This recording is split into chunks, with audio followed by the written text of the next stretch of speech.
All right, Facebook, welcome back. We are live from the Oasis. We're a little bit running behind. We were having a great time behind the scenes. We're planning something special for our fellowship again. We came up with something great. So we're going to be doing that. So that's what we're planning.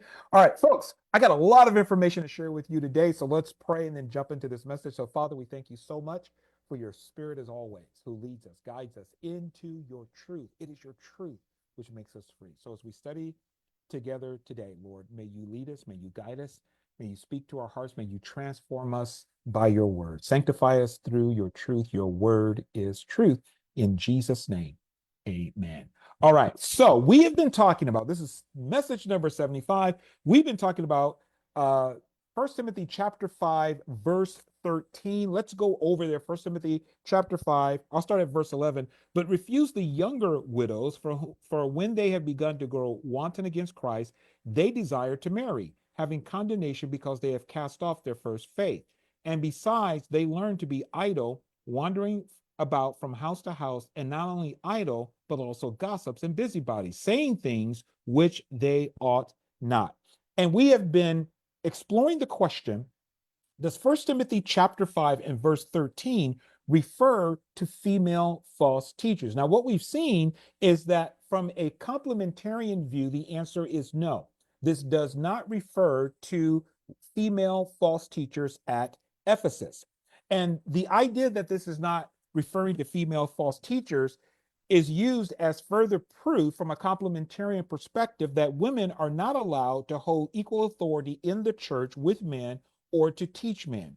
Because this is the way the thinking goes, if female false teachers were not a problem at Ephesus, then 1 Timothy 2:12, which says, I do not permit a woman, or I'm not permitting a woman to teach, nor to authentian a man, then that would mean that 1 Timothy 2:12 is not, let me back up for a second. So if female false teachers were not a problem at, then that would mean that 1 Timothy 2:12 is not a time-bound prohibition dealing with a specific problem in a specific church.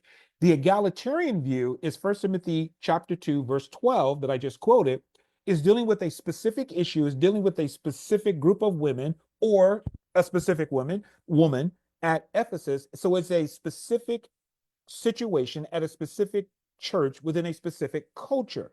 But and we believe, egalitarians, that this is primarily dealing with women who were teaching falsely. So from a complementarian view, they go, well, no, women false teachers were not present at Ephesus. They say it's only men. And if there are no female false teachers, then 1 Timothy 2:12 is not referring to female false teachers.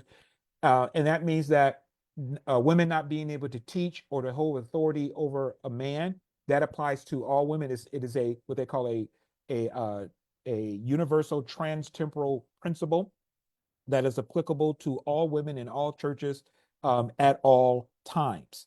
Oops, just lost my place here. Hang on for just a second. How did I do that? Oh, I really lost my place. Hang on for just 1 second here. Okay, here we go. Here we go. Okay, got it back. So they're saying that First Timothy 2:12. Then, if there are no false teachers, this means that this is a universal transtemporal principle that is applicable to all women in all churches in all places and at all times.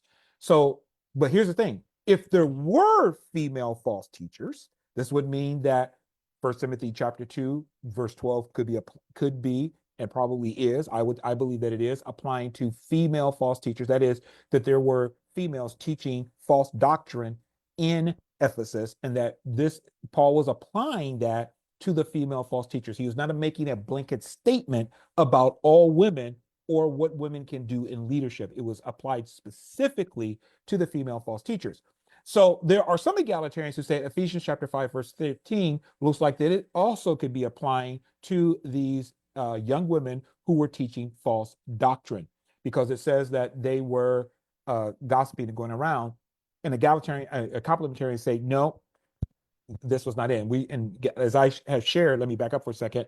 In past session, we have seen, because what let me slow down. What complementarians will say is, no, this is just talking about women who are gossips. They're busybodies. They're just going from house to house spreading gossip. It has nothing to do with false teachers. So, for instance, Mike Winger, let me read to you his view. He says, and he's in agreement with Dr. Wayne Grudem, that 1 Timothy 15, 1 Timothy chapter 5, verse 13, in this context, it's speaking of young women with financial aid and idleness. They go house to house and as an expression of their idleness, as expression of their idleness, their lack of working. They're just being lazy, right? They're not traveling false teachers going house to house to teach. They're bored. They're idle. Moochers who are going around from house to house, probably spreading things like gossip, and this is why he calls them busybodies. So the non-parallel language shows the difference. These aren't false teachers. Read 1 Timothy 5 in detail. Read the whole chapter, and you'll see this clearly. These are not false teachers. It is just a stretch to suggest that they are, in my opinion.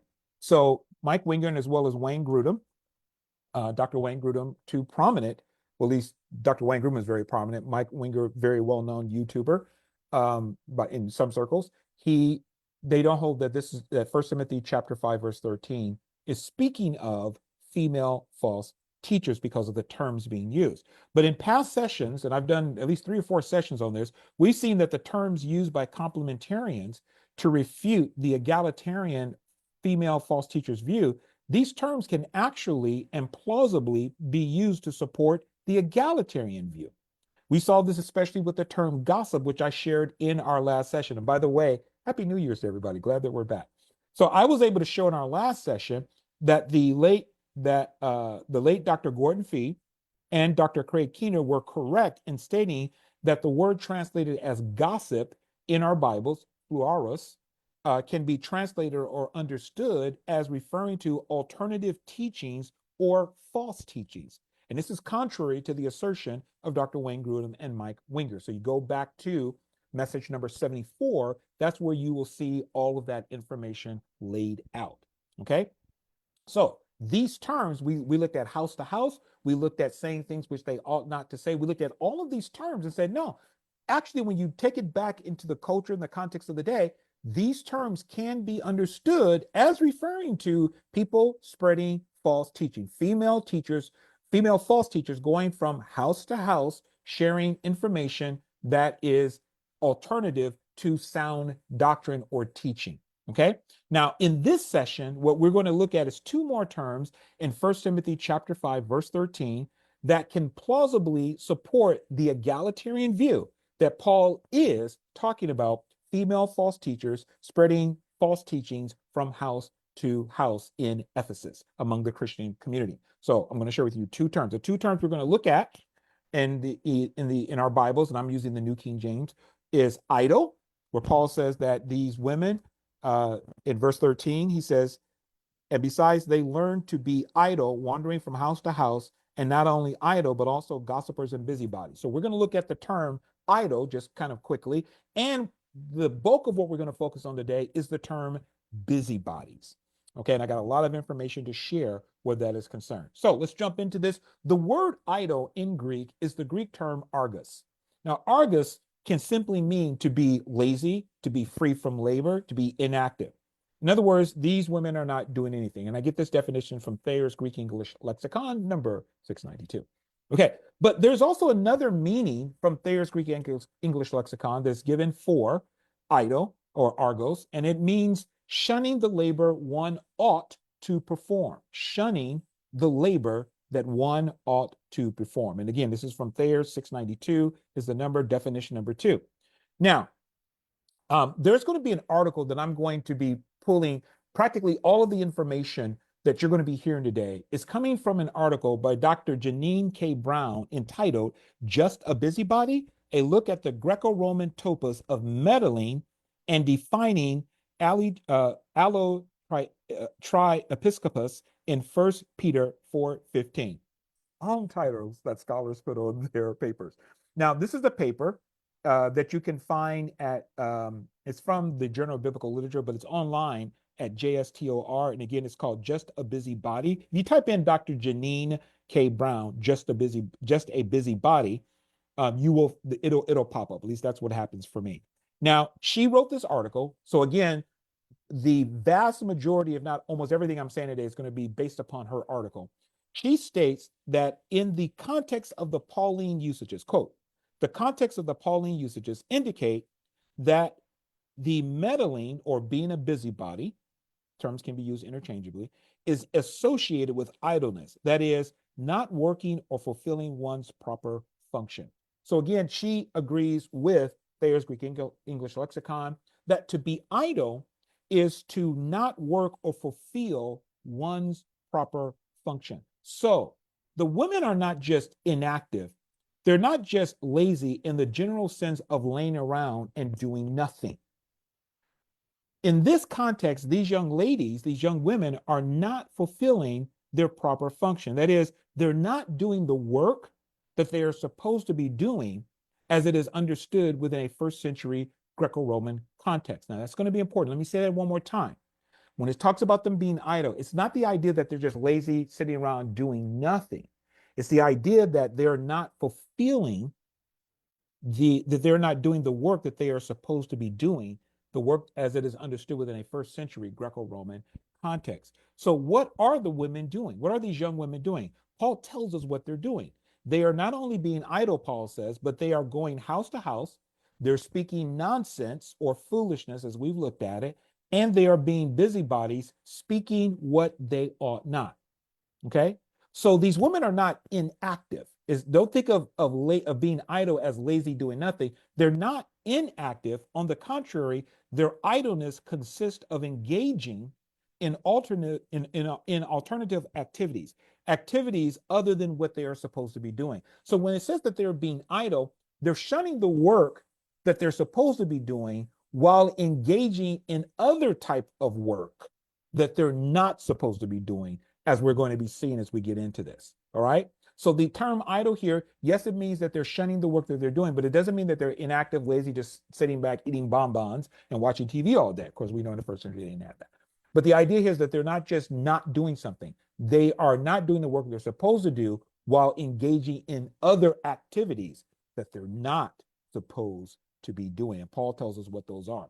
So that's what idle means. It means that they're shunning activities, not doing what they're supposed to be doing. That's going to be important. Keep that in mind. They're doing other works that they should not be doing. Now, the question is, what does it mean to be a busybody in a first century Greco-Roman context? And does this or can this relate to false teaching? What does it mean to be a busybody in a first century Greco-Roman context? And can it relate to false teaching? And I believe the answer is yes. So the word busybody in Greek is the Greek term periergos. Okay. We've actually talked about this term before in the last session.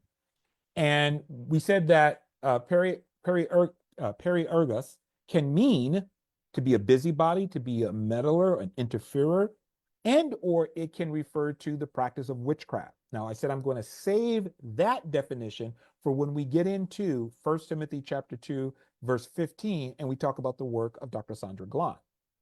So we're just going to focus on periergos as being a busybody.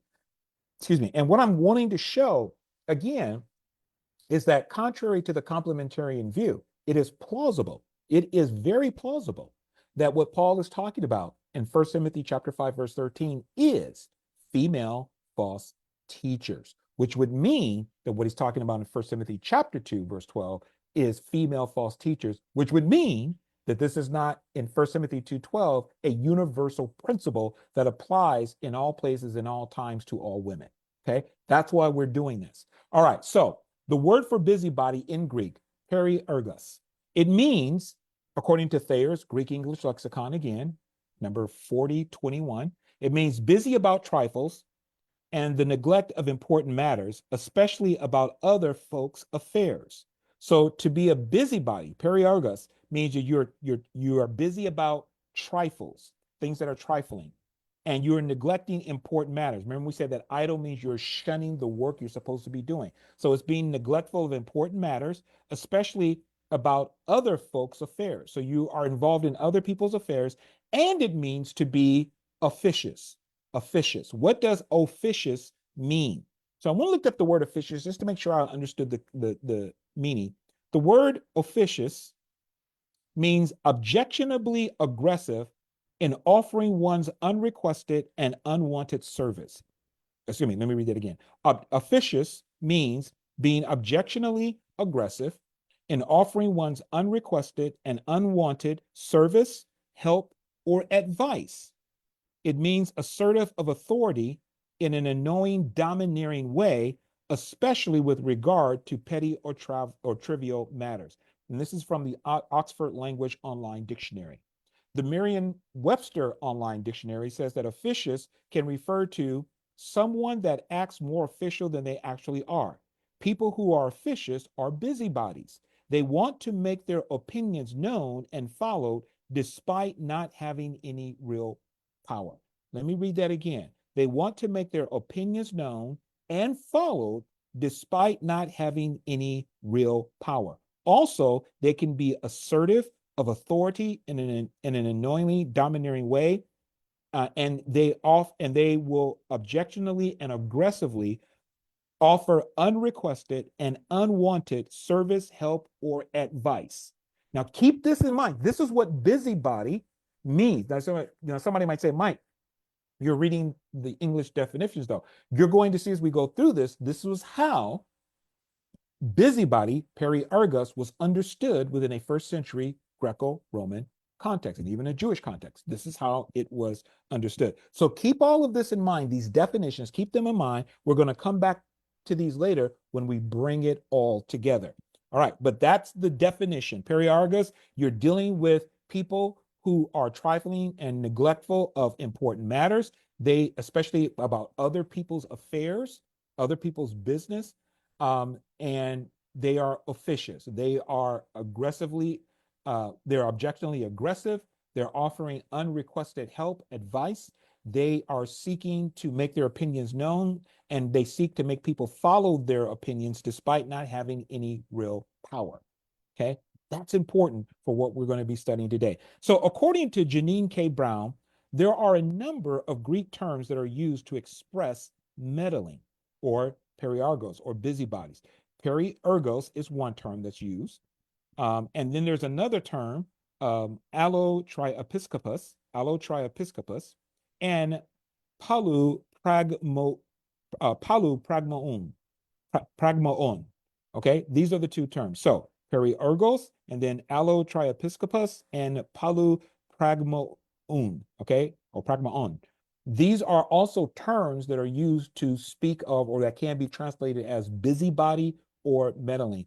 In Lau-Nida, which is a, let me pull it. I think I have it here because I had it out last night and I did put it away. All right, so this is the Lau-Nida Greek English Lexicon of the New Testament based on semantic domains.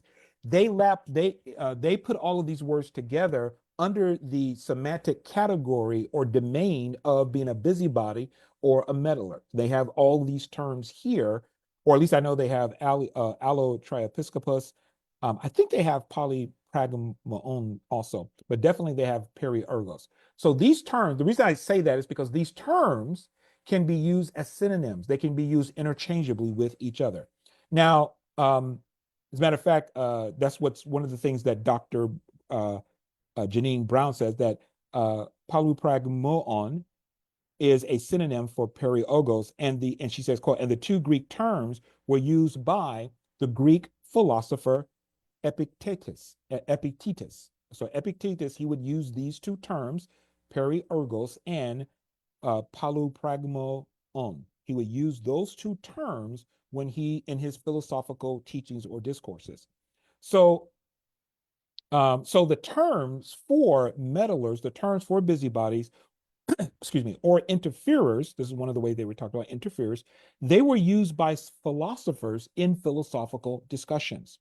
Said another way, these terms were used in didactic teaching context, just like fluoris. Fluoris, as we saw, could be used, the word translated as gospels in many of our English translations should be translated as nonsense or alternative teachings in didactic context. We saw that. These terms, busybody, was also used in didactic teaching philosophical context or discourses, okay? So we see this in Epictetus in his discussion about cynic philosophers. These were a type of philosophers.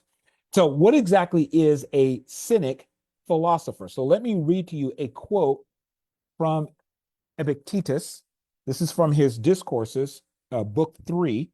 It says, and it talks about the job of a cynic philosopher. He said, the true cynic, quote, the true cynic, he must know that he is sent a messenger from Zeus to men about good and bad things. Now, I got this from, because Dr. Janine K. Brown, she had these quotes, but because I like to always just double check, I went and looked the quotes up and spent several hours last night reading Epictetus, and read several different translations. And there is one website called perseus.tufts.edu where you can read ancient works. And they had a quote here that's really interesting. It says, the true cynic, he must know that he is sent from Zeus to men about good and bad things. And it had a little footnote number 2. The footnote number 2 said, the office which in our time corresponds to this description of the cynic as one sent as a messenger to men to tell them about good and bad things. This description in our time, the author says here, is the office of a teacher of religion. So they were teaching good and bad things. They were teaching people about life and how to live. It says, so the true cynic, he must know that he sent a messenger from Zeus to men about good and bad things, to show them that they have wandered and are seeking the substance of good and evil where it is not, but there to show them where it is. And where it is, they never think. And that he, the cynic, is a spy, as Diogenes, who was a cynic philosopher, was carried off to Philip after the battle of Chaeronea as a spy. For in fact, a cynic is a spy of the things which are good for men and which are evil. And it is his duty, the cynic's duty, to examine carefully and to come and report truly. So a cynic is to come and to tell men about good and bad things. All right. This is one of the things that is said in terms of the job description of a cynic. Let me read to you from another book. This is by David L. Bach, and it is Let Wives Be Submissive, the Domestic Code in 1 Peter. I've quoted this in earlier studies. He has a quote about the job of a cynic. This is also from Epictetus and his Discourse, book 3. I just like the way it reads here. It says that that a cynic, he talks about that a person who meddles in others' affairs, which is in 1 Peter 4:15, that person is called an allotriepiscopos, an allotriepiscopos. This person, it refers to a person who meddles in the affairs of others. This was an activity, there's a quote here, this was an activity commonly practiced by the cynics. Now notice what he's saying here, that meddling in the affairs of others was an activity commonly practiced by the cynics. Diogenes came to the Isthmian Games, quote, as an observer and an episcopos,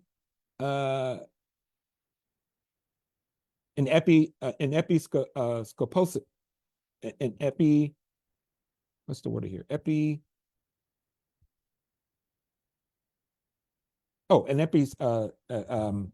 the term in Greek? It's the term for this cognitive bishop. I don't know why it's skipping me right now. Episcopus compusnan, I believe it. Epipuspusnan is an epikos. Okay. I don't know. I've been saying it all night. I've gotten it wrong now. But he came in as an observer or an overseer of mankind of men's folly. So he was saying here that the mission of the cynic is to be an observer or an overseer of mankind and of men's folly. The mission of the cynic is described by Epictetus, and it says in book 3 again, where pray is this kind, the cynic, whose duty is to oversee, whose duty is to oversee the rest of men, those who have married, those who have had children, who is treating his wife well and who is treating his wife ill, who quarrels, what household is stable and what is not, making his round like a physician and feeling pulses. So what he's saying here is that what a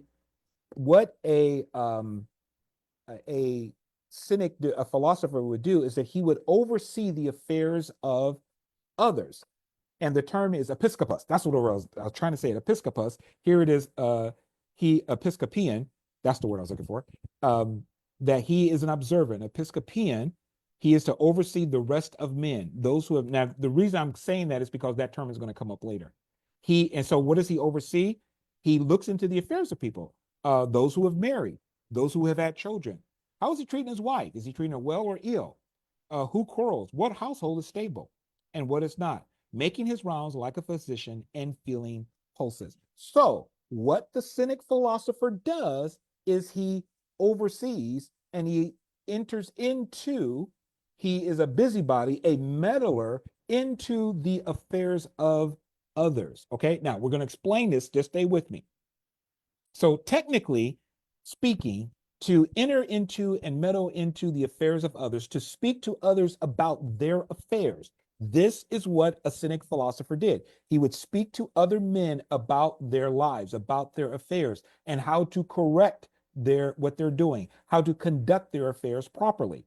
Technically speaking, this is a definition, or this is the definition of a busybody or a meddler. Actually, it's one of the definitions of a busybody or meddler. A busybody and a meddler is one who speaks and gives instruction about affairs not their own, but that belongs to others. Let me say it again. One of the definitions that we can give for a busybody or meddler is one who speaks and gives instructions about affairs not their own, but about affairs belonging to others. Now, there is also a definition of busybody of somebody who's seeking out, finding out secrets and looking into what's happening into the lives of other people. The idea so that they go tell other people the secrets about other people. Okay. That is a definition of busybody. Okay. Just like gossip can be one of the definitions of gossip. We said it's nonsense, speaking and sharing alternative teachings that are opposed to right teaching. And it could be me talking about third parties that are not present. Okay. They both hold true. So busybody or periurgos can refer to finding out, being curious about other people's lives, looking into what other people are doing, and then sharing that with other people, sharing that, with your friends and family about other people. Okay. And this is why people will look at 1 Timothy chapter 5, verse 13 and say, no, these are just women who are just gossiping about other people. However, the term can also mean, periurgos, can also mean one who speaks and gives instruction about affairs that are not their own, but that belongs to others.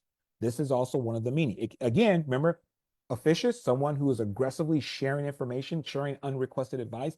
This is also the meaning of periurgos. Okay, so a person who did this, a person who would speak and give instructions about affairs that are not their own, but affairs that belongs to other people, this person was recognized and labeled as a meddler or as a busybody. But here's the thing. Epictetus argues that a cynic philosopher should not be seen as a busybody. He should not be seen as a meddler, even though he is talking to other men about their affairs that, technically speaking, on the surface, he has nothing to do with. And so why should he not be seen as a meddler? Epictetus tells us why. Let me read to you again from his discourses. And again, this is from book 3. He says, the cynic is the father of all men. Now he's arguing why a cynic philosopher should not be seen as a meddler, even though it looks like he's doing what meddlers do. What do meddlers do? What do busybodies do? They basically intrude into other people's lives and they talk to them about affairs that they have nothing to do with. He said, well, so people would go, well, isn't that what a cynic does? And shouldn't a cynic be seen as a meddler, as a busybody? He gives the reason why. He says the cynic, now notice this, is the father of all men. The men or other men are his sons. The women are his daughters. He so carefully visits all, so well does he care for all. Do you think it is from idle impertinence, that is, from being a busybody, that he rebukes those whom he meets? He does it as a father, as a brother, and as the minister of the Father of all, the minister of Zeus. So what he is saying here is the reason let me go on and read, actually. Let me go on. So this is, again, he goes on to say, for this reason, he is neither over curious nor a busybody when he is in this state of mind. For he is not a meddler with the affairs of others when he is superintending human affairs, but he is looking after his own affairs. If this is not so, you may also say that the general is a busybody when he inspects his soldiers and examines them and watches them and punishes the disorderly. So his argument is this: the cynic philosopher sees all of humanity as his family. He is like the father of the family. He's also a brother. How does he call it? He says he is a he sees all men as his sons. The women are his daughters. He is a father. He is a brother. He is a minister of the father of all, in this context, which is Zeus. He's a minister of the father of all, which is Zeus. So he comes as a representative of Zeus. He himself acts as he sees all of humanity as his family. He sees all of humanity as his sons and as his daughter. He sees humanity as his brothers and his sisters. So therefore, if they're his family, the affairs of the family of humanity is his affairs. So he when it says when he's in this spirit, in this mindset, when he is thinking about the affairs of humanity as a father, their affairs become his affairs, and it is his job to speak and correct and point them to the right way and correct their behavior. He says, just like a general, when a general expects his soldiers, the soldiers may be doing things, they may be not acting correctly, but it is the general's affairs also. The affairs of the soldier are the affairs of the general, because the general has been set as a leader over his soldier. So their affairs are his affairs. And the cynic philosopher sees himself as one who has been sent. Now, this is a Greco-Roman philosophy. He sees himself as one sent by Zeus as a minister, to be a father, to be one who gives advice to the family of man, to humanity. So he sees their affairs as his affairs. Like me as a dad,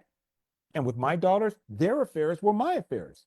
As long as they were living with me, they were under my roof, their affairs were my affairs, because I was their dad, especially when Karen and I were raising them. So whatever happened to them, it was our concern. It was our affair. We were not, if we spoke to them about something or corrected them about something, we were not meddling, because their affairs were our affairs. So this is how the cynic philosopher saw himself. This is how Epictetus argues that, yes, he is talking to other people about their affairs, but he's not a meddler, because he's like a father to them. All of humanity he sees as his children. Their affairs, therefore, are his affairs. Does that make sense? Okay, so this is the argument that was being made. And notice that it says he would go to different houses, checking their posts. He would go from place to place, checking on the health of the family, his family, right? And then offering what advice he needs to make sure that they're healthy. This is what cynic philosophers would do. And this is why he was not seen as meddling in the affairs of strangers. For him, no one is a stranger. He is speaking to family about family matters. So that's important to keep in mind. Now, so here's the point. Someone who is overseeing, this is the point we're making, someone who is overseeing the lives and affairs of other people, they're overseeing affairs that don't belong to them, and is giving these people instructions on how to live and conduct those affairs. These people normally would be seen in the first century as meddlers, as busybodies. Normally they would be seen this way. So if we all lived in the first century, and I came to your house, and I was asking you about what's going on in your family, and I started giving you advice about how you should raise your kids and what you should do with your finances, and you didn't ask me to do that, and I just came in and I started, and you need to do this, and you need to do this, and you need to do this, I would be seen as a busybody. I would be seen as a periargos. I would be seen as a meddler, okay? As Dr. Brown states in her article, quote, in Epictetus, a meddler or busybody is one who oversees affairs that are not their own, but that belongs to another. This is what a meddler does, as someone who seeks to oversee the affairs that are not their own, but belongs to another. Now, what is interesting here is that this word overseas used by Epictetus he uses this term. In the Greek, it's the word episkopos. Episkopos. This is a term that is similar to or cognate of the word episkopes that's used in 1 Timothy chapter 3, verse 1. Look over to 1 Timothy chapter 3, verse 1. This term, the cognate of this is used there. And the word there is Epictetus uses the word episkopos. The word here is episkopes, long E, episkopes. And this word we find in 1 Timothy chapter 3, verse 1. This is a faithful saying. If a man desires the position of a bishop, the term there is we could say episcopos, but it's a episcopes. And we translate it as bishop or elder. I was reading in the book, The Pastoral Epistles by Stanley Porter. He translated it as anyone that desires the office or the function of the overseer, or who desires the function of overseership. So someone who's desiring to be an overseer. This is what Cynic philosophers were saying. They were seen as overseers. What did overseers do? They gave instruction to people about their lives. They gave them instruction about how they were supposed to live. But again, Cynic philosophers were seen as having the right to do that, not all people. If you were doing this and you were not a Cynic philosopher, you were just seen as a busybody. You were seen as a meddler. You were somebody going in and no one asked you for it and no one requested it, and you were seeking to impose your opinions, your views, your directions, your instructions about how people should live their lives. Is that clear? This is what a busybody is. So it's not just simply someone who is going in and just being nosy about other people's lives. It is also someone, it can also mean someone who is going in trying to, I'll use this term, control other people's lives by the instructions that they're giving them. Now, again, keep this all in mind. This is going to be important. We're building a picture of a busybody within the first century. Then we're going to apply it back to the text of 1 Timothy chapter 5, verse 13. The idea is to show that it is plausible that these busybody women in 1 Timothy chapter 5, verse 13 were also female false teachers.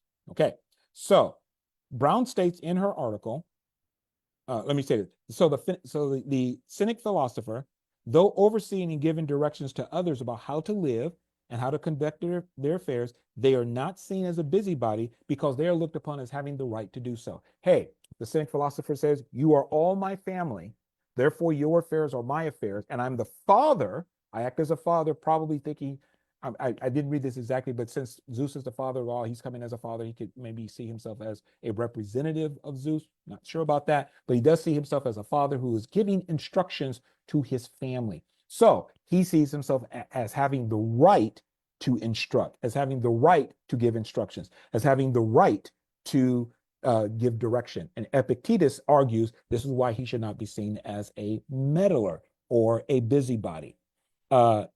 But Dr. Brown states in her article that this right is an exception. It is not the rule. The right is the exception, is not the rule. That is, in other words, this is not for everybody. Not everyone can give this type of instruction. Not everyone can function as a Cynic philosopher. Only a few have the right to oversee the activities of others and give them instructions on how they are to live their life. So it was understood within a first century Greco-Roman context, not everyone has this right.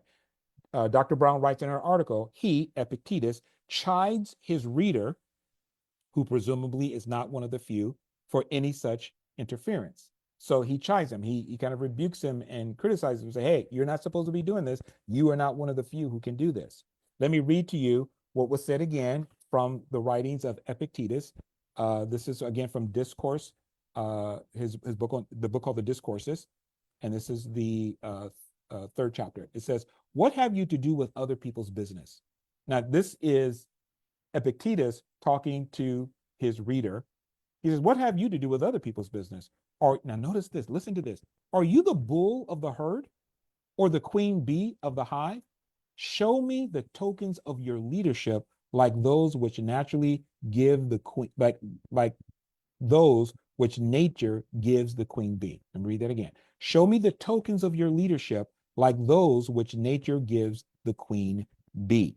Now, what's interesting here, what is being said is this. Are you really a leader?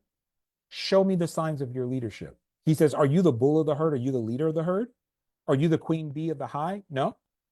You need to, if you're going to go out and give instructions to other people, you need to show me the signs, the tokens of your leadership, like that which nature gives to the queen bees.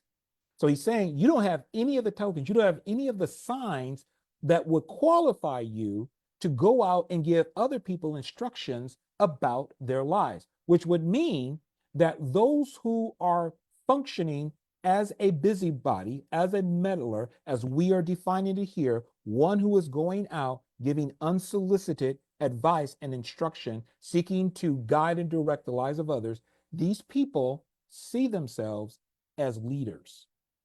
They are taking upon a leadership position. Okay? They're taking upon themselves a leadership position. And it's a leadership position that they have not been given, that they have not been authorized. This is why he says, show me the tokens, show me the signs that you are qualified to be a leader. Janine K. Brown, in her article again, says, interference or meddling, being a busybody, is overseeing the activities of others when one has no proper right to do so. So what does it mean to be a busybody? You are interfering, you're meddling, you're overseeing the activities of others. You're seeking to control and direct them as to how to live their lives, how to conduct their affairs when you have no proper right to do so. Now, when the person is doing this, when they are seeking to be a leader over others and direct the lives of others and the activities of others, when it is recognized you don't have the right to do this, this can cause contention and conflict in one's community. Let me read to you again what Epictetus has to say about this. Again, this is from Discourses, chapter 3, 22 and 99. It says, but if you are a drone and no, let me read to you again what I read to you before, because it all flows together. What have you to do with other people's business? Are you the bull of the herd or the queen bee of the hive? Show me the tokens of your leadership like those which nature gives the queen bee. But if you are a drone and lay claim to sovereignty over the bees, don't you suppose your fellow citizens will overthrow you just as the bees treat the drones? What is he saying? If you don't have the leadership, if you're not authorized, if you don't have the signs that qualify you as leadership, and you're stepping in and you're trying to be the leader, you're trying to tell other people what to do and how to live their lives, just like a drone, a common bee who is not the queen, if he tries to take over the other bees and be sovereign over the other bees will rise up and kick him out. In other words, trying to take on a leadership position and role that you have not been authorized to do so leads to conflict. It leads to contention and conflict within the community with the person who is trying to take the leadership role. It leads to contention and conflict in the community. So conflict is created when certain people, without the authority to do so, seek to exercise rule over the lives of others by instructing them in how to live their life. It creates conflict. So when we bring this picture of the first century busybodies together, because what have we seen so far? We see that the term busybody could technically actually be, the term busybody can actually be a technical term that is referring to something specific, not just to people going out, men and or women, who are nosy about other people's lives and what's going on in their life, and then they find out what other people are doing, they find out the secrets, and then they go tell other people. That is one definition. But another definition is people who assume authority, people who take on authority that has not been given to them, and they try to impose their advice, impose their instruction, impose their teachings or on other people about how they should live their life. And this creates conflict. This creates contention and conflict within the community. So when we bring this back to 1 Timothy chapter 5, verse 3, when we bring this picture now back from the first century, and we apply it to the text, what do we see? What emerges? What we have here is certain young women who are idle. That is, they are not fulfilling or engaging in the activities that they're supposed to be doing by first century standards. We'll explain that in a little bit. Instead, what are these young women doing? They are engaging in activities that they're not supposed to be engaging in. What is the activities that they're not supposed to be engaging in? They are going house to house and spreading nonsense, fluoros. They are spreading alternative interpretations and teachings of what is right. In other words, they're teaching contrary to what is sound teaching or sound doctrine. They are saying or teaching things that they ought not, false teachings. We have proven that this is how these terms can be looked at. And they're not just sharing the teachings with the households that they're going to, they are being busybodies. They are being meddlers, meaning what? They are seeking to, they're not just sharing, they're not just saying, hey, I got this new teaching. They are also seeking to oversee the lives of others. In other words, they're trying to lead them. They're trying to exercise rule over them by telling them how to live and conduct their lives. And they're doing so in an officious or domineering manner. Remember, I said, keep in mind these definitions. What does officious mean? Let me go back to it again and pull out my notes. Officious means, officious is one of the definitions of periorgos, and it means objectionably aggressive in offering one's unrequested and unwanted service, help, or advice. It is assertive of authority in an annoyingly domineering way, especially with regard to petty or trivial matters. But it also means someone, or I should say, it also means someone that acts more official. Officious is someone that acts more official than they actually are. These are people who are people who are officious are busybodies. They want to make their opinions known and followed despite not having any real power. And that is what these young ladies are doing. They are being busybodies. So they're not just going to say, hey, let me share with you the latest revelation that I've heard from Pastor so-and-so, or let me share with you this new mystical insight. They are also seeking to have authority over the lives of others that they have not been given, that they have not been authorized to, that they have not been qualified to have that type of authority. They are trying to oversee, they are trying to be the episcopus over other people's lives when they have not been given the authority to do so. Now keep in mind, because does this sound familiar? We're going to tie this into another passage in just a second. Okay? So they're taking on leadership roles and activities in an annoying and domineering manner, a role that they do not have the right to, a function that they do not have the right to.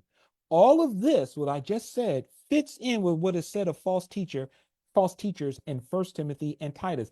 And it fits in with the way how people understood busybodies or meddlers, periorgos, in the first century. So this activity of meddling or being a busybody, again, let me say, you're seeking to dominate, lead, and instruct others about their lives when you do not have the right to do so. According to Epictetus, this creates contention and conflict in the community with these unauthorized leaders.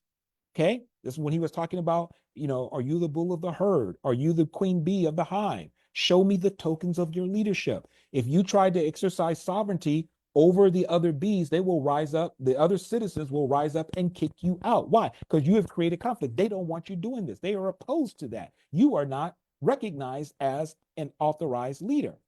Where do we see in the scriptures contention and conflict in the community? Go to 1 Timothy chapter 1. 1 Timothy chapter 1, look at verse 3.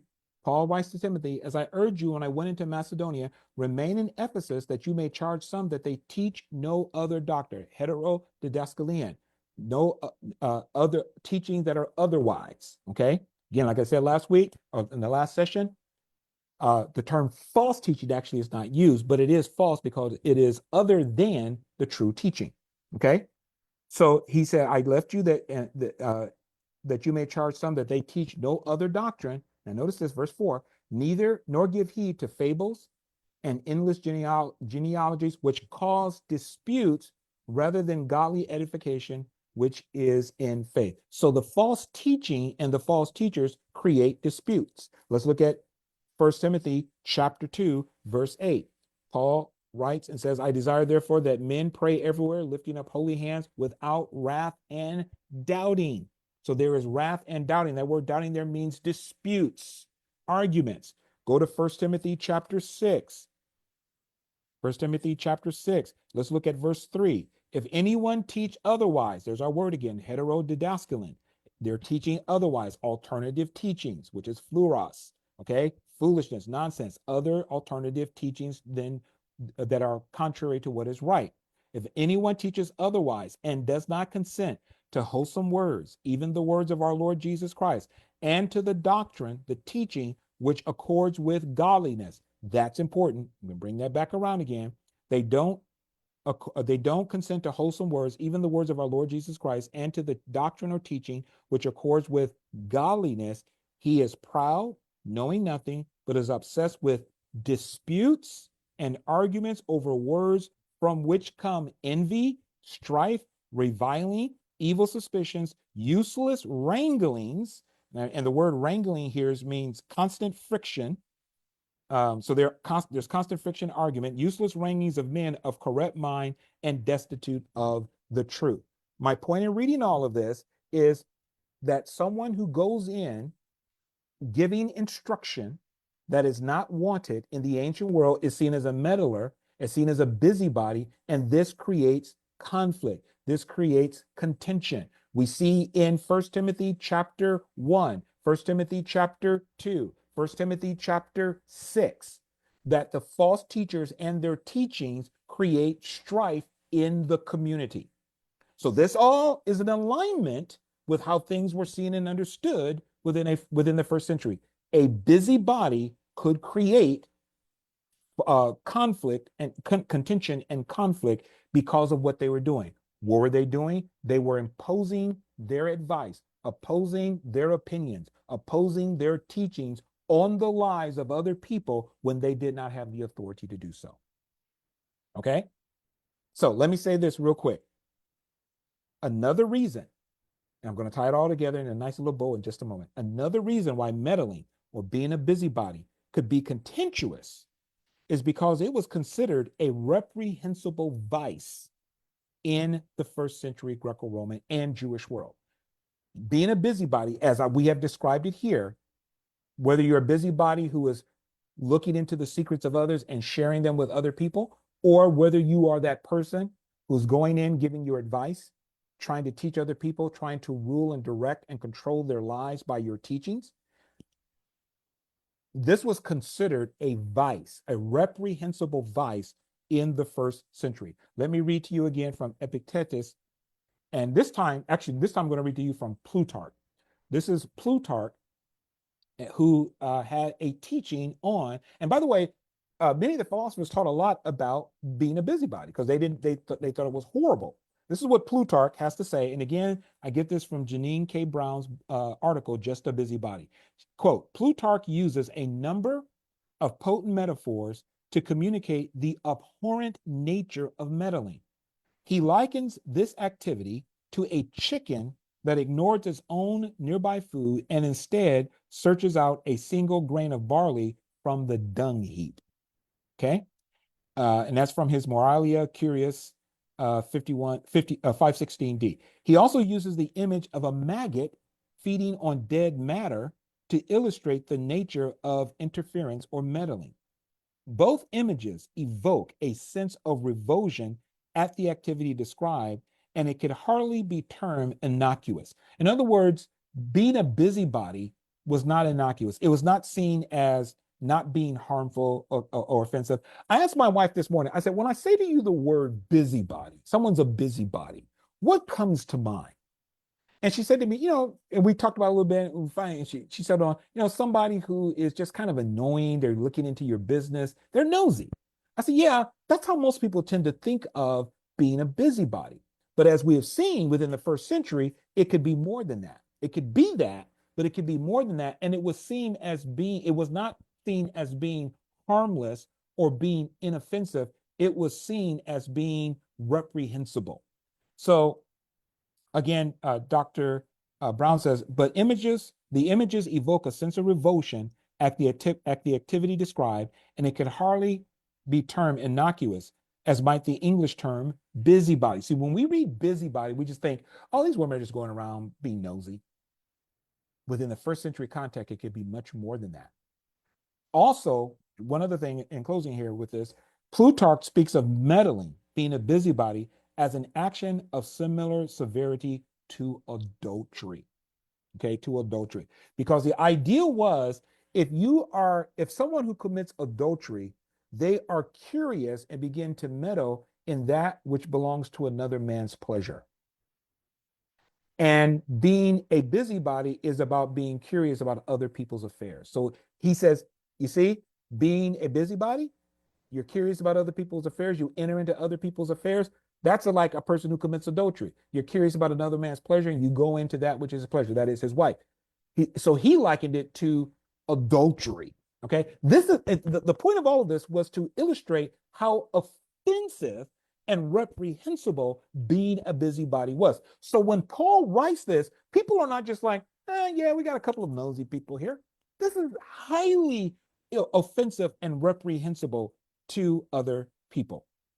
Okay, so this is why it could cause such contention, conflict, and strife, because it was truly it was seen as a reprehensible, repulsive vice for people to engage in. So if people saw you doing it, they were just turned off from you completely. Okay.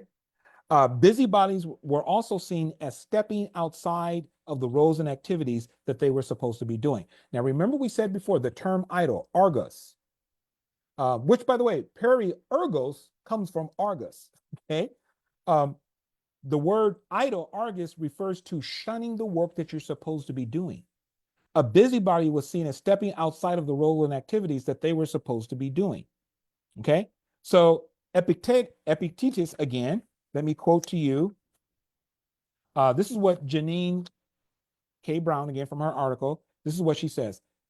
In addition, one's connotation of the meddling concept is, quote, movement outside of one's assigned sphere of activity or proper role. When you are a busybody, when you are a meddler, you're moving outside of your assigned sphere or activity or your proper role. This may involve moving outside of one's assigned place in society, and as we shall discover, moving outside of gender roles more specifically.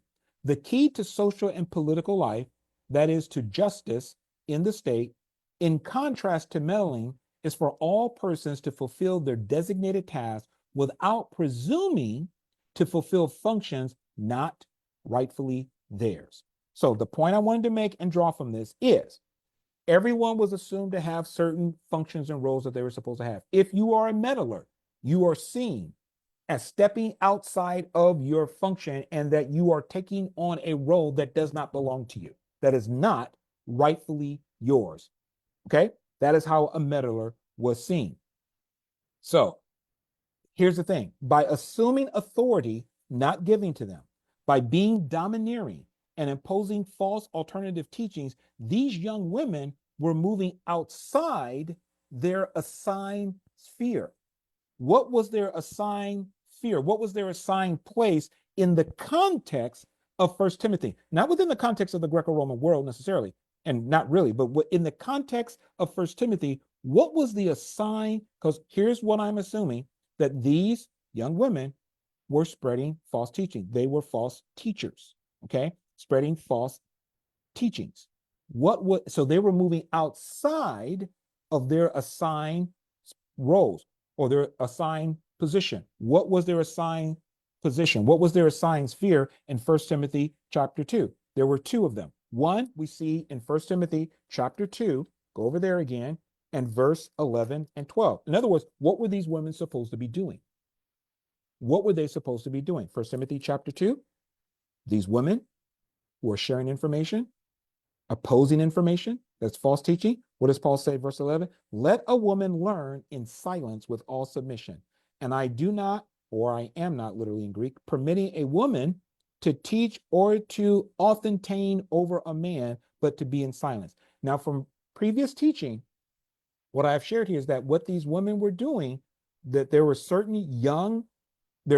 well-to-do women, and these young women, I would argue, are part of these well-to-do women, or they are the well-to-do women, they're young women, and that what they were doing was sharing false teaching, and they were disputing, because they're sharing false teaching, with the male teachers and or possibly some of the women who may have been married, because not all of them were married, but some of them who were maybe married may have been doing this with their husband. But definitely we know they were doing it with the men, okay?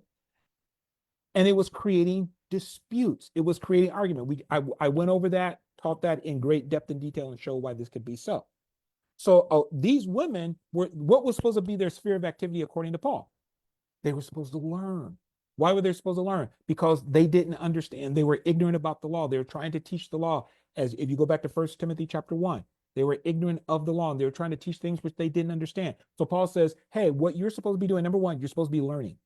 You're supposed to be learning, and you're supposed to exercise self-control of yourself and listen to your teachers. Do not fight with them. Remember, we talked about the term hezukia, which could be that you are being a disturbance. So rather than arguing with the teacher or countering what the teacher is saying, because remember, this false teaching is called a heterodidascaline, other teachings that are contrary to what is right. Rather than doing that, Paul says, I want you to be quiet and I want you to learn. Not you can't talk in the congregation. I want you to learn right, sound doctrine. That is one sphere of activity that they were supposed to be involved in. The other one we see in 1 Timothy. Oh, so let me say this. They were to exercise self-control. They were to stop teaching and sharing false doctrine. And they were to stop being domineering and contentious with the male teachers. Egalitarians look upon the term where it says to have authority over man, authentane or authenteo, as referring to domineering authority. In other words, that the women were being domineering. Now, again, complementarians will say no, but this is what we know from being a busybody. What is a definition of a busybody? It is one who is busy about the trifles. They're busy about trifles. They neglect important matters about other people's. They neglect important matters. They're concerned about other people's affairs, and they are officious. What does officious mean? Objectionably aggressive in offering one's unrequested and unwanted service. If these women are teaching false doctrine, if they're teaching heterodidascaline, if they're teaching things that are otherwise or different from sound teaching, is this wanted or unwanted? As we establish, when we use the term fluoris, this can refer to alternate teaching that is unwanted. And we saw that when we went in detail over that passage. So these women are being officious. They are offering unrequested, unwanted service or advice. They are being assertive in their authority in an annoyingly domineering manner. This is all the definition of officious. It is someone who acts more official than they actually are. These are people who are officious are busybodies. They want to make their opinions known and followed despite not having any power. Paul was saying, I do not allow women, these young women in the context of Ephesians, I'm not allowing these women who have been deceived to share this deceitful teaching, this heterodidascaline, this other teaching that is contrary to godliness. I'm going to show you in a second how it's contrary to godliness. That is contrary to godliness, and I do not allow them to be domineering over other people. This is what busybodies do. This is what busybodies do, okay? So that is one sphere of activity. They were to be learning. They were to stop teaching and sharing false doctrine. They were to stop being domineering and contentious with their teachers or other people. The second sphere of activity we see in 1 Timothy chapter 5, verse 14. We're almost done here. 1 Timothy. Now, I know this is a lot. Stay with me. Go back over this again if you have to. When I saw this, I was so excited. 1 Timothy chapter 5, verse 14 says, therefore, let me go back and read. Paul says in I'll start at verse 11. But refuse the young widows. Refuse them from what? From the widow's robe. They're not to be taken care of. For when they have begun to grow wanton against Christ, they desire to marry, having condemnation because they have cast off their first faith. Now that's interesting. They have cast off their first faith. Now, this could be their first commandment, but I believe what Paul was saying here, they've cast off what they once believed and what they once knew. They cast off the sound teaching and doctrine. And besides, they learn to be idle. They learn or they have become accustomed to not doing what they should be doing. They're wandering from house to house, and not only are they being idle, not doing what they're supposed to be doing, but they're also are gossips, or they're also engaging in pluralists. They are sharing alternative teachings, and they are busybodies. They are seeking in a domineering way to impose these teachings on others. They're saying things that they ought not to say. Therefore, verse 14, I desire that the younger widows marry, bear children, manage the household, give no opportunity to the adversary to speak reproachfully. Now, am I saying, as it was said by John MacArthur one time about Beth Moore, that women need to go home? No, that's not the idea here. When he tells them to marry, in this context, the younger woman is to marry, bear children, and manage the household. These activities within a first century Greco-Roman context were seen as being virtuous. These activities within a first century Greco-Roman context are seen as being honorable. To quote Janine K. Brown, quote, to perform one's own assigned work and not interfere in the assigned task of another is to be commended. It is the honorable thing. And she is referencing Xenophon, who wrote a treatise on economics, taking care of the home. So to perform one's own assigned work and not interfere in the assigned task of another is to be commended. It is the honorable thing. So when Paul writes his instructions to the young women in chapter 5, verse 14, he is calling them, now keep in mind, in the context, remember, Paul is not first and foremost writing to you and I today. Let's go back to the principle from John Walton. The Bible, while for us, was not originally written to us. We have to look at what would this have meant to the people who originally received this information. These are the people in Ephesus. So within a first century context, Paul is calling, and within the context of the situation at Ephesians, he is calling these young women to what would be considered godly and honorable behavior within the first century Greco-Roman world. To marry, to bear children, would be and to manage your household, not just, and we're talking about you're managing the finances, because to manage the household, and we'll talk about this in the future, to manage the household was not just making the bed and mopping the floor. It was, your business was in your household. So to manage your household was the place of production. To manage your household was to manage also the business that was often contained within the household. If you were well-to-do, which we said that in Ephesus they were, this means that they would be managing their slaves. They would be managing whatever they were producing in their household. Okay, so they would, in one sense, be managing the business of the family. And this was all considered within a first century Greco-Roman context. This was considered honorable, virtuous behavior. It was considered godly behavior. Pietous. What is godly or pietisness again? What is godliness or pietous? It means that you're fulfilling your obligation to the gods, or God if you're Jewish. You're fulfilling your obligation to your husband if you're married. You're fulfilling your obligations to your parents. You're fulfilling your obligation to your siblings and to those that you have an obligation to. You're fulfilling it towards them. If you're fulfilling the obligations that you're supposed to fulfill, you're doing the work that you're supposed to do, you are seen as being a person of piety. You are seen as being godly. You are seen as being virtuous and or honorable. So Paul is calling these women away from dishonorable behavior. What's the dishonorable behavior? Being idle, not doing what you're supposed to do. Speaking nonsense or alternative teachings that are contrary to the truth. Being a busybody, seeking to domineeringly impose that teaching upon the lives of other people who did not ask you to do that. They're going from house to house doing that and saying things which they ought not, which goes back to the false teaching again.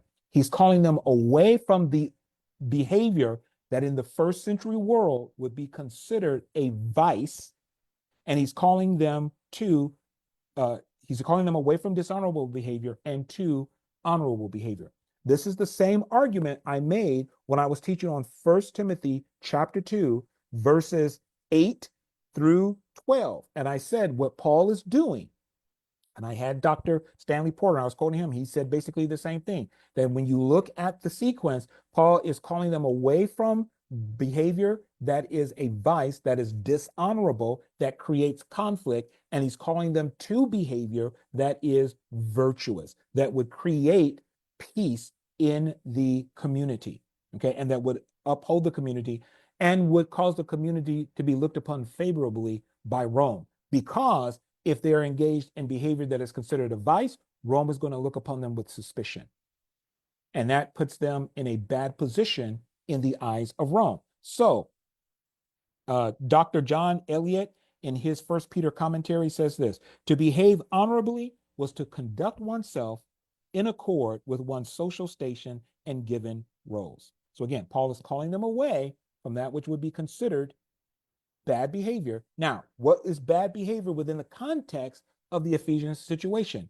Women who are untaught in the scriptures, ignorant of the scriptures, not just uneducated, as we covered this, and Mike Winger was making the argument, no, these women were educated. No, we're talking about they were untaught in the scripture. Paul says this, that those who are teaching falsely or those who are teaching other doctrine, 1 Timothy chapter 1, they don't understand what they're teaching. They don't understand the law. Paul is telling these women, you're not to be teaching, okay? And you're not to be domineering over households. You're not, which would include the men. You're not to be domineering. And by the way, for those who say, well, 1 Timothy chapter 2, he just talks about men. When 1 Timothy chapter 5, he's talking about a household, which could include the men and the women. They probably definitely was talking to women, but men were being affected also. Paul tells Timothy, look at 1 Timothy. Where is it? Where do I want to read?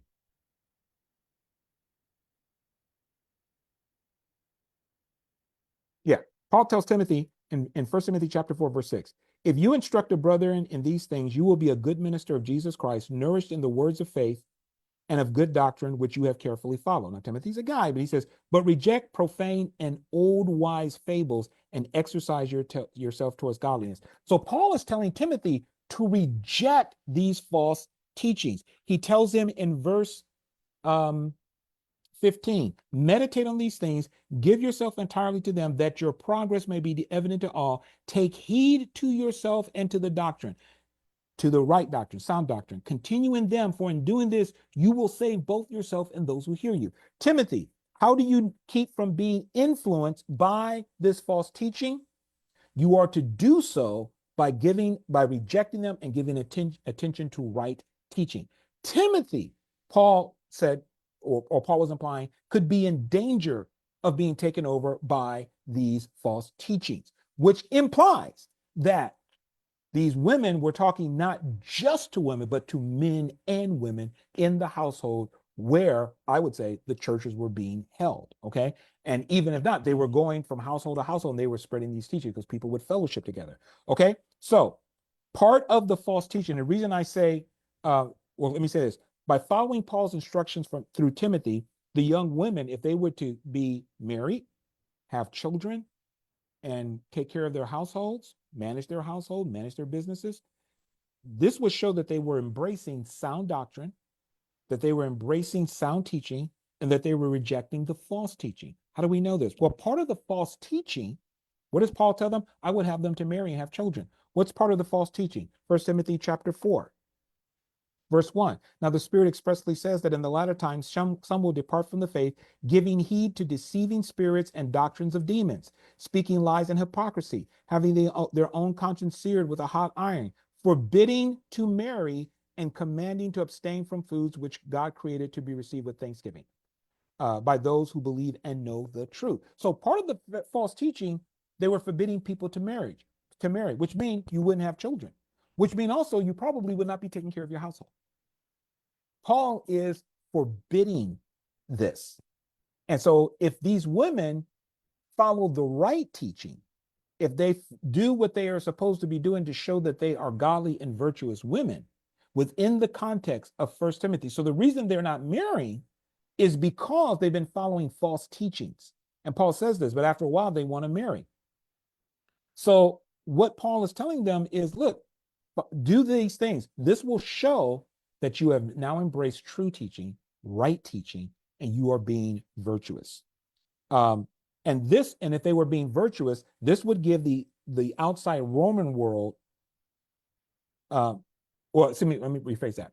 If they were following the false teaching, if they were not marrying, and they were not having children, and they were not taking care of their households, they were engaged in this false philosophy and teaching, this would give the outside Roman world the opportunity to speak of them reproachfully. This would give the outside Roman world to look upon them with disdain. And this would make the Christian community suspect to Rome. They would see it as a cult that was subversive and dangerous to Rome. Because notice what Paul says here again in 1 Timothy chapter 5. Therefore, I desire that the young widows marry, bear children, manage the house, give opportunity to the adversary, give no opportunity to the adversary to speak reproachfully. And then he says, for some have already turned aside after Satan. Okay, so again, what did Paul call the doctrines? He called them doctrines of demons, the false doctrines, doctrines of demons. So again, everything here does support the idea of false teaching that was going on and that was being spread by the females in the community at Ephesus. And so Paul says, if you guys stop this, then you're going to stop any criticism of the community by the outside Roman world, and you won't become suspect. You won't be seen as subversive and dangerous. So in terms, how does this all relate to 1 Timothy chapter 2, verse 12? The young widow, the young women deceived are not given permission or a sign to teach in that deceived state of mind. They are to learn. They are to submit to that learning, which would be demonstrated. How do we know they're submitting to the learning? It would be demonstrated by them returning to godly, virtuous behavior. And as I will argue later as we move forward, when they are properly educated and demonstrate this in their lifestyle, then, in other words, when they are being virtuous in their lifestyle, then they can teach and hold positions of authority. They can then be episcopus. They can then be overseers. They can have the overseership because they will show the tokens and the signs of leadership. They will show it by a virtuous life.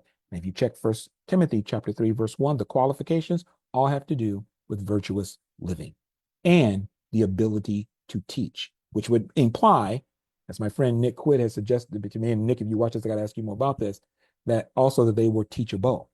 They're able to teach because they've been teachable. So these women, if they have shown by their life that they have rejected the false teaching and have embraced the right teaching, then after, as they show this, they qualify to be overseers. They're trying to be overseers when they don't have the qualifications to it because they're engaged in activities of vice rather than activities of virtue. So, can 1 Timothy plausibly be interpreted as speaking of female false teachers? Yes, it can.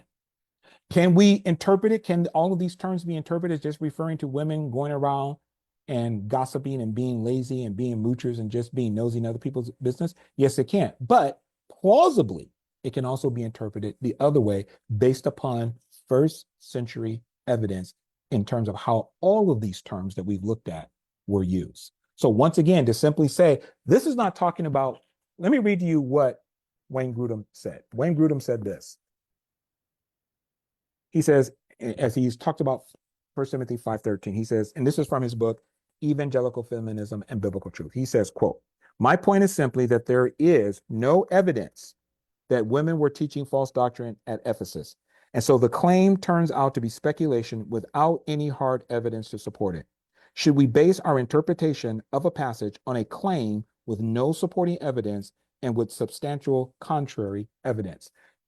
I hope that you've seen here, I've provided evidence that, yes, we can interpret this passage as referring to women who are engaging in alternative teachings, who are going and trying to impose those teachings on other households. and that this is a vice that Paul is calling them away from, and he's calling them to virtuous living, honorable living that would be seen as virtuous and honorable within a first century Greco-Roman context. This doesn't mean that everybody has to go out and get married, because in 1 Corinthians chapter 7, Paul actually makes the statement, I wish everyone was as myself, but everyone has their gift of God. And he was talking about marriage. Some people may not want to be married. And he even says, hey, if you want to keep your virgin, you don't have to give your virgin in marriage. So Paul is not making a blanket rule here. Again, this is dealing with a specific situation within Ephesus where people were being impacted by wrong teaching. And what Paul is doing is correcting it, calling them away from vice, calling those who, because of wrong teaching, and say, well, I'm not going to be married. He goes, no, you can be married. I want you to be married. And I want you to have children. And I want you to take care, manage your households. This will be virtuous behavior. And if you do all of that and you stop trying to take on leadership that you have not been authorized to do so, and you stop domineering other people, if you embrace the true teaching and do what you're supposed to be doing, then you will show you qualify for leadership. You will have the virtue and the honor, and then you will be able to move into leadership positions and be true episcopos, sharing information that will help people to live godly in Christ. All right. Whew. Told you I had a lot of information.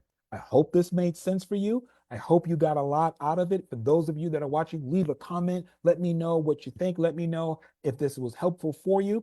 For those of you that are watching on Facebook, please do that. If you're watching on our YouTube channel, KIC TV, and you like this, please hit the like button. Hit the subscribe button. Share this video with other people. We're trying to get the word out, and we're trying to show that, hey, there are other ways to look at these passages than just a complementarian way that Mike Winger has laid out. We can look upon these in egalitarian ways, and in ways that, and when I mean looking at it in egalitarian ways, I don't mean just making stuff up. As you see, I've pulled from first century works where people are talking about these things, and we said, okay, if this is the context, when we place this passage in this first century context, what do we see? What do we hear? What's the picture that emerged? So again, hope you enjoyed this. This is Mike Davis saying thank you so much for joining us. Lord willing, we will see you next week. And Lord willing, if I can, we're going to be covering, finally, I believe, 1 Timothy chapter 2, verse 15. See you soon. Bye-bye.